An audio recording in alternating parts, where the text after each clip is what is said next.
সবজি চাষ করলে সবচেয়ে বড় কথা হচ্ছে আমরা ফরমালিন মুক্ত ভালো সবজি ফ্রেশ খেতে পারছি, এটা তো সবচেয়ে বড় কথা। আসলে আমি প্ল্যান্ট লাভার, শুধু প্ল্যান্ট লাভারও না, আমি একজন একটু একটু চুরি করি, চোর। আমি এটা একটা পিকনিকে গেছিলাম, জাস্ট একটা আগা টুক করে চিড়ে আমি ব্যাগে করে নিয়ে আসছিলাম একটু, আর বাকিটা এই যে ইতিহাস। এই কার্টেন প্ল্যান্টটা, বাকিটা ইতিহাস। গাছের প্রতি খুবই আমার ভালোবাসা, ছোটবেলা থেকেই খুব ভালো লাগতো। আর এখন তো এই গাছগুলো আমার সন্তান। হ্যাঁ, ছাদে আমি চিন্তা করেছি করোনার সময় থেকেই। তখন ফুললি বাসায় থাকতাম, তখন আমার এই ছাদ বাগান করার পরে আমার তখন মনে হয়েছে যে আসলে যে গাছ ভালোবাসবে তার আসলে কোনো রোগ শোক বা মানসিক অবসাদ আসবে না। প্রথমে আমার ইনডোর গুলা দিয়ে শুরু হয়েছে। হ্যাঁ, তখন আমার তো অনেক টপ ছিল, অনেক ইয়ে ছিল, বাসার ভিতরেই আমি ইনডোর প্ল্যান্ট গুলো দিয়ে শুরু করেছি। আমার প্রচুর ইনডোর আমার বাড়িতেও আছে। এখন তো ছাদে এই জায়গাটা রোদও আসে কম, প্লাস এই জায়গাটা আমার ইনডোর প্ল্যান্টের জন্য বেস্ট জায়গা। এখানে আমার এমনও হয়, আমার বাসার গাছগুলো যখন মুমূর্ষু অবস্থা আসে তখন আমার এটা ইনডোর আইসিইউ। আমার ইনডোরের আইসিইউ মুমূর্ষু অবস্থায় আমি এখানে আনি, তারপরে আমার গাছগুলো এখানে আনার পরে সতেজ হয়, এক ধরনের প্রাণ পায়। যেমন এই গাছটায়, এটা যেমন আলো লাগে বাতাসও লাগে, দুই দিকেই থাকতে হয়, তাকে ব্যালেন্স করতে হয়।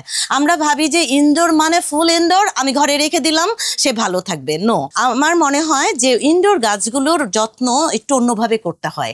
মাঝে মাঝে ওদেরকে একটু আলোতে বাতাসে নিয়ে আসতে হবে, যাতে ওরা প্রাণ ভরে নিঃশ্বাসটা নিতে পারে। এই পেয়ারা গাছটার সাথে আপনাদের পরিচয় করিয়ে দিই।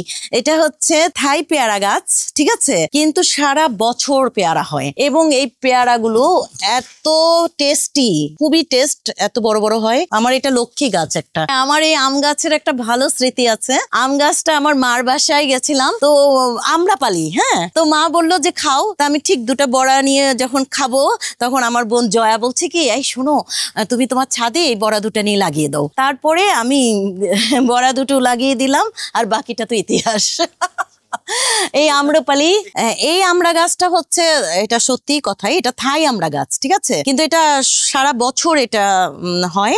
আর এই আমড়া গাছের মজার হচ্ছে এটা ভিতরে কোনো বিচি নেই। এটা আমি আচার করি, কিন্তু চামড়াটা ফেলি না, একদম আস্তে আস্তে আমি এটা দিয়ে আচার বানাই। এই পেঁপে গাছটা আমি একদম ছোট এনেছিলাম, খুবই ছোট্ট। আমি আসলে ভেবেছি যে এটা বাঁচবে না, তো বলে না যত্ন করলে রত্ন মেলে, তো এটাই হয়তো আমার সেই রত্ন।